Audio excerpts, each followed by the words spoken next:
যুবক, মোটর সাইকেলে বসলে তোমাদের বাবুই ভিন্ন হয়ে যায়, ঠিক না? কার দেওয়া যৌবনটা দিয়া? বলো, রাগ হয়ে গেল? কার দেওয়া যৌবন? আর পিছনে যদি কেউ বসা থাকে তাইলে তো কোনো কথাই নেই, ফুল চার্জ, ঠিক না? কার দেওয়া যৌবন দিয়া? আসো আজকে তওবা করি। করবেন?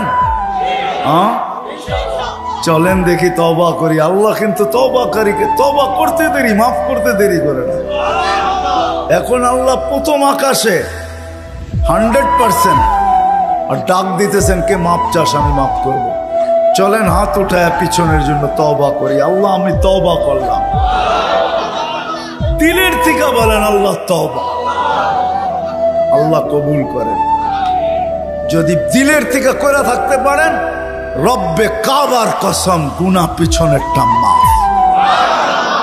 আজকের থেকে ওয়াদা করেন, একটাই যথেষ্ট। তাইলেই মনে করবে এই মাহফিল সার্থক। একটা, যে আজকের থেকে কোনো অবস্থায় নামাজ ছাড়বো না, না, না, না, না।